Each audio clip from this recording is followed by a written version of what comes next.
my former party for standing up to be counted when the country needed leaders to stand up for Kenya. It may have been easy to do the opposite. It may have been popular to do the opposite. I know many people have vilified the Honorable Raila Odinga and the OTM party for the decision they took to stand for Kenya when there was need to do so. And let me say the following as the President of Kenya today. We have come from very far as a nation. We stand here today as a robust democracy, a nation that is making strides in our national development. And I want to speak to you candidly. I don't have a written statement because I really wanted to speak to you from my heart. Because where I stand today, I've had a political journey as a person. And by God's grace, I have come very far. You know, out of the 5 people who have become presidents in Kenya, I am one of them. I don't take it for granted, and I don't take it lightly that God has given me an opportunity to be one of the 5 Kenyans who have had the opportunity to lead this country. And I must say this to us as leaders, that a nation, the progress, the destiny of a nation is decided by leaders. As to whether we are going to be a progressive nation or we are going to be a failed state is going to be determined by leaders, by us, the people who are sitting here. And therefore, the place of leadership is almost sacred. Nobody becomes a leader by chance or by default or by mistake. Today, you are a member of parliament or a senator or a governor or the position I hold and all the other positions that we hold because God and destiny has given us that chance. And we must think about it deeply. And so I want to ask you as leaders,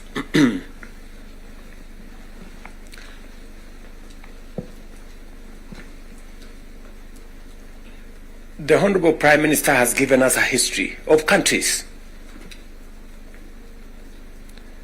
I will add to that list 2 countries. Singapore and Kenya were the same countries 60 years ago. Malaysia and Kenya were the same 60 years ago. But today, we play in different leagues. They have managed to progress to the first world. We are still where we are. The difference between what Singapore has become and what we are is leadership.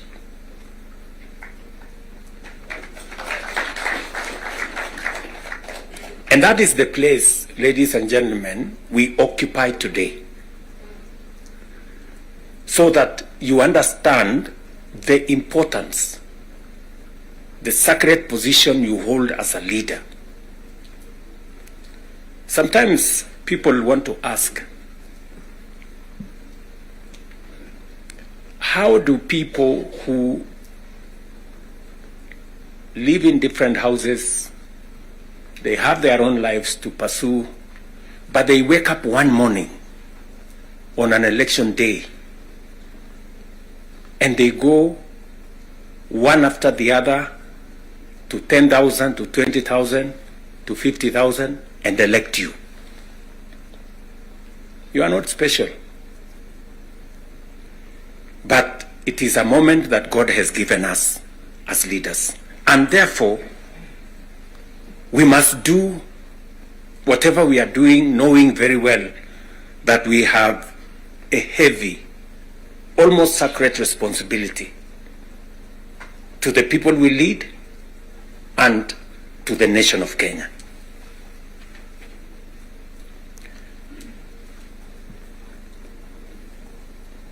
And it is not that we don't know what we should be doing. We all know what we should be doing. It is not that we have shortage of ideas. It is not that we have shortage of what we need to do. In fact, I dare say we have some of the very best ideas. We have very good manifestos all the time. And in fact, if you look at, and I keep referring to this, if you look at the manifesto of Kenya Kwanza and the manifesto of Azimio, the difference is hardly 20-30%. 70% we share what we think should be fixed in Kenya. But politics somehow has taken our country hostage, that we cannot do what we all know we should do.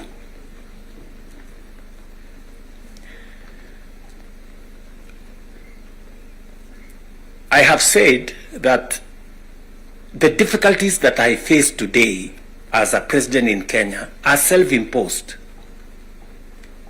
You know, I imposed on myself all these difficulties.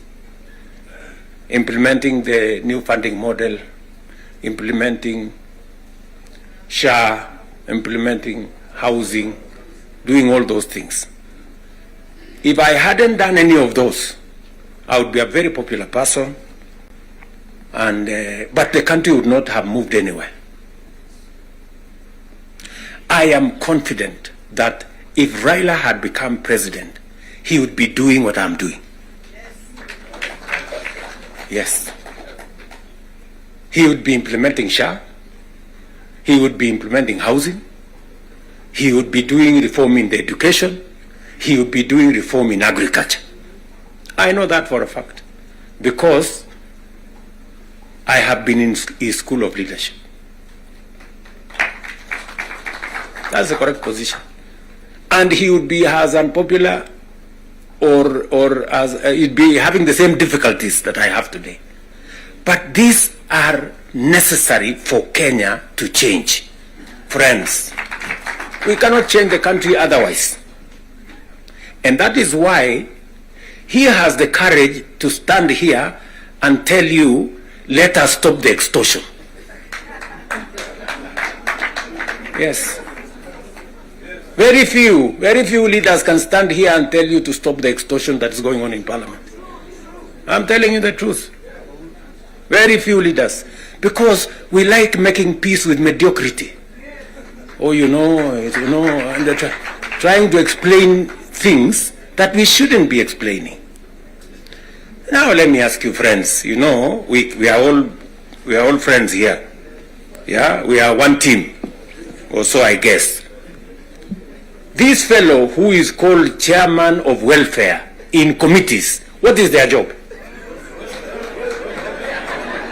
What is their job? Extortion, that's it. And that is what Prime Minister is saying.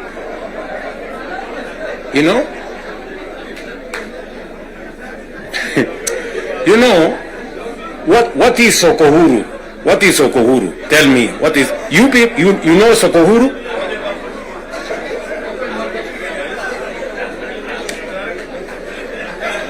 So, let me tell you. No, no, you see, and this is the same problem that we face. This is the same problem that we face. Because, look, for example, we passed the law that we all know, friends, we all know the problems we go through with fundraisings for people who have hospital bills. All of us. In your phones, you have WhatsApp groups. So-and-so has this, this condition, so-and-so has this condition, to contribute here. True or not true? Yes. But we don't want to fix it because it's difficult. But I must commend you. I must commend the members of National Assembly and Senate, because you took the courage and passed the bills that today is beginning to solve the problem of health in Kenya. It may not happen instantly, but you, all of you, can now see that there is a possibility that we can sort out the challenge of health and health delivery in Kenya. But because we had to be bold, you know, we had to be bold and make the necessary decisions. Today, we are dealing with the crooked hospitals and health professionals who still want to steal from SHA and to steal from our health provision. And we will go after them and we will deal with them. So, what am I saying? I am saying the following. If we have to change Kenya, my friends, we have a historic opportunity today with this broad-based government, we have a historic opportunity to unleash the full potential of Kenya. We all believe, I do, that Kenya is a very great country, this country of ours. There is absolutely no reason why Kenya is not like Singapore. We have what it takes. Let me repeat. We have what it takes to measure up to the countries in the first world. Yes, we do. Yes, we do. But we are playing in the wrong league because leadership, me and you, are refusing to stand up to what this country needs. I really want to persuade you guys. I really want to persuade you friends. Yeah? This is not about William Ruto. I am here today, I will not be there tomorrow. This is not about Raila Odinga. Right? It's about the country called Kenya, where today we have the privilege to be the leaders, to be the decision makers, to decide which way Kenya. It is us who are seated here. It is us. And we have the historic opportunity to make this country what we have always wanted it to be, but it has not been. As I have said, the same way Raila Odinga can stand here and tell you we must stop the wrongs, I have also said that I am ready to pay whatever price to make this country change. Yes, we must change this nation. And we can do it. Look, housing was part of our conversation for the last 30 years. Yes, we've always talked about housing and how important it is and how it is going to create jobs, how it is going to stop land fragmentation, how it's going to allow us to produce, to save land that is meant for food, how we are going to have decent housing, how we are going to reduce on slums, how we are going to have decent livelihoods. We've always said that.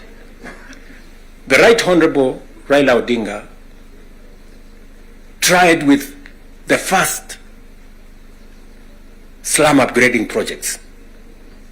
We started there. The housing levy, go and read the Azimio manifesto. Read the Kenya Kwanza manifesto. It is there. It is there in both manifestos. We now are seated here and we have the opportunity to implement what was in the Azimio manifesto and what was in the Kenya Kwanza manifesto.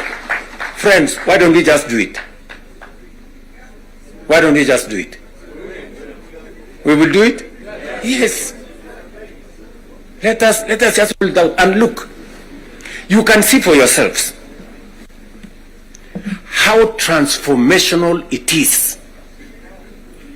Today, using the housing levy, we are not only doing housing, we are doing markets, we are doing hostels. And I promise you, what you see in Mukuru, what you see in Kisumu, because I have been there with Baba here, what you see in Eldoret, what you see in Nakuru, what you see in Kiambu here, what you see in almost every part of Kenya, is just housing implemented for 2 years. And you can already see the kind of impact it is having, the number of jobs it is creating, the way it is bringing change in our towns and cities. Friends, if we were to do this for 10 years, if we were to do this for 20 years, and this is a project that has been delayed, we are supposed to have done this 30 years ago. Tell me, if housing was implemented 30 years ago, how Kenya would be looking today. We wouldn't be different from Singapore. We may have started late, but we now have a chance to do it. I want to ask you, I want to request you for us to come together. And we are not coming together so that any one of us can get anything. We are coming together so that we can transform this country. And it is possible in our lifetime to change Kenya. In our lifetime. We now have maybe 320, 350,000 young people working in that space. We could double that to 700 in the next 2-3 months. We could scale up that to 1 million by next year. And we can energize the transformation of our country. That is why we are sitting here. That is why Baba and I have called this PG. Baba has told you we are here for Kenya.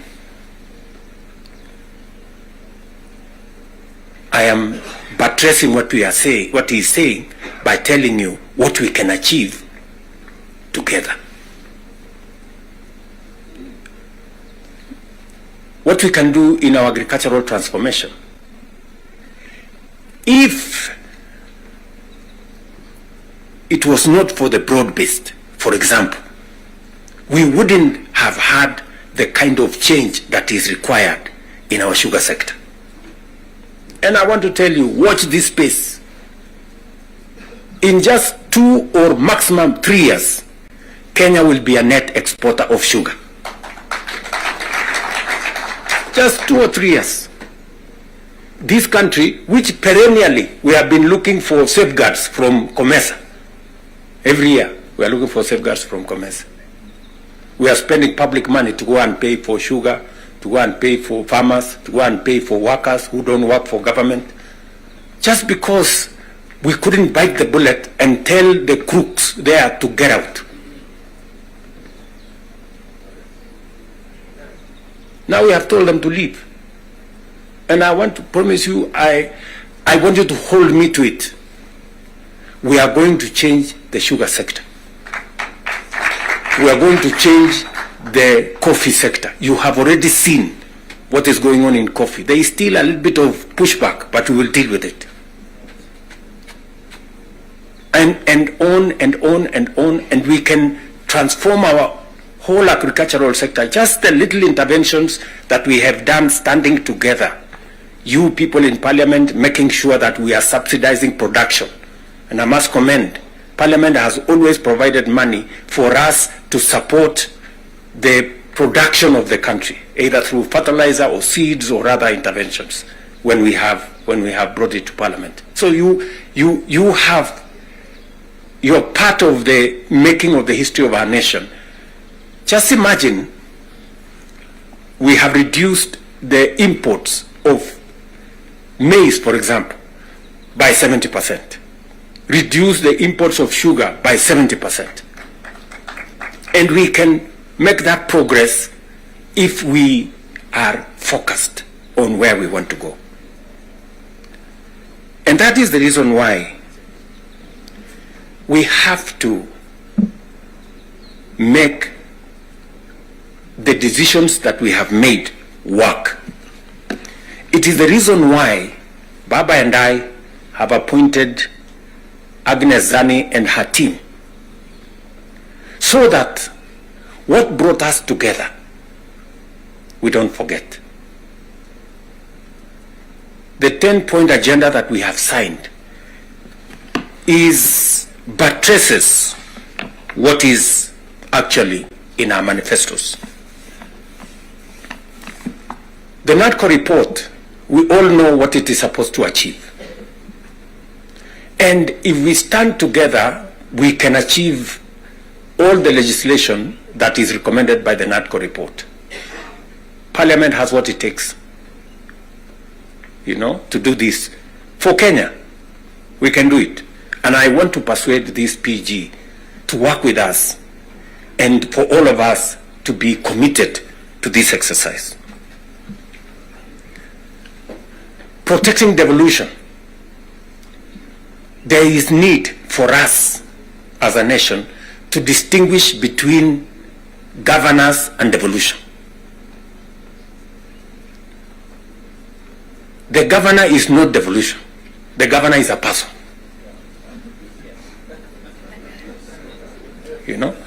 Devolution is about the people. It is not about the governor. And we can deal with the governor without disrupting devolution, if there is need to. But what is sacrosanct, what is constitutional, is that we must get local people, development, to be at a local level as much as is practically possible. I agree with the Right Honorable Raila Odinga, because I was in Parliament when NGCDF was passed. And the principle was right, because there wasn't any meaningful resources getting to the grassroots. And the big push for devolution in the constitution-making process was three principles: making sure that resources get to the grassroots, making sure that there is representation at the grassroots, and making sure that accountability is also at the grassroots. So we need a conversation. There are legitimate concerns on how resources are being spent at the counties. There is. We cannot also run away. There is legitimate concern. Let me ask, for example, the latest Sokohuru in the Senate.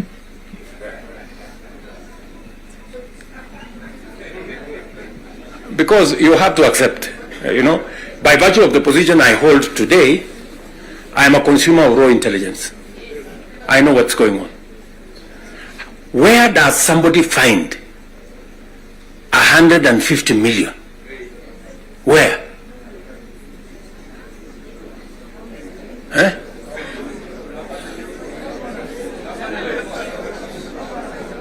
Is that his money? That is money that belongs to the county. Yes. Is that correct or not correct? Yes. Let me ask you, members of parliament who are seated here. Do you, for example, know, do you, for example, know that a few members of your committee collected 10 million shillings so that you could pass that law on anti-money laundering? Did you get the money? No.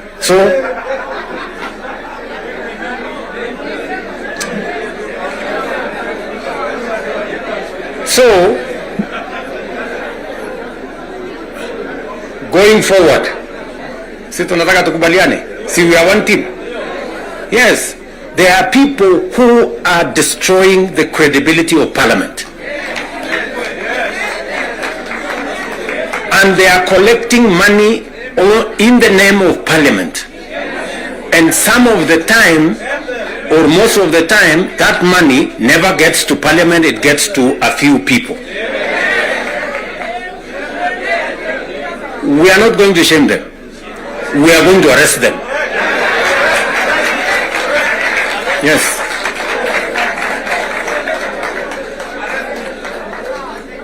Do we agree? Do we agree? Yes. Whoever is giving and whoever is being given and whoever is doing whatever it is, we sort them out. Because the reality, friends, the reality is that there is a problem. And we all know here, tukitaka tukusema ukweli, there is a problem. And unless we sort it out, we are going to destroy our nation. We are going to destroy this nation unless we sort it out. And we must be as candid to ourselves here as we are candid in implementing what is transformational for Kenya. Tunaelewana? Now, let me say this. We must make sure that we get resources to the grassroots, but we also must make sure that the resources that get to the grassroots is used for the people, not other ways. And so we must do for the national government as well. In our 10-point agenda, we have discussed about the young people of our nation and how we need to protect their livelihoods. I want to ask the leadership seated here today, members, I want to persuade you. We have a robust program. We have, I think, close to 8 or 9 different programs targeting our young people. And how we can meaningfully engage them in employment and other interventions that benefit the young people of our nation. I will say this. We spend close to 650 billion shillings every year in education, making sure that our young people go through primary school, ECD, primary school, junior school, secondary school, TVETs, and universities. We must equally have clarity in how these 650 billion shillings we spend every year, at the end of the day, how do we recover that money? By making sure that our young people become a resource for the development of our nation instead of being a problem to our nation. We must do that. And there are 6-7 interventions that have gone through Parliament. Housing is one of them. export of labor is another one, digital jobs, and every member of parliament here, especially of the National Assembly, you have resources to do ICT hubs. I remember discussing with Sirma there, chairman of NGCDF. I remember discussing with Kiarie, the chairman of ICT. And if there are any issues that concern, sometimes maybe we have a problem with resources, Mbadi is here. He knows that if there are resources that needs to be made available, is for us to provide interventions for young people to get an opportunity to work. You know very well that we can create hundreds of thousands of jobs in the digital space. You are aware of what we are doing in Nyota. You are aware of what we are doing in KJet. And if you don't, we should be able to explain to you so that you become part of the people, because you speak to hundreds of thousands of people every weekend, every day, as you go about your responsibilities, how they can tap into these opportunities and create livelihoods for the young people of our country so that they too can make a contribution towards making Kenya what we all want it to be.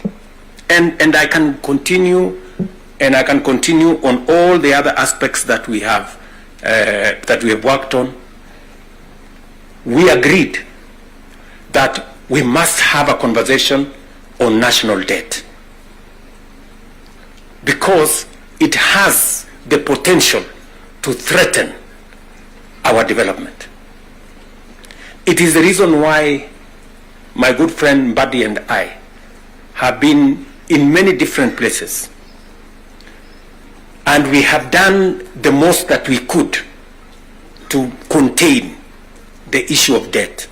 We have gone out of our way to look for alternative sources of funding so that we don't always go to borrow.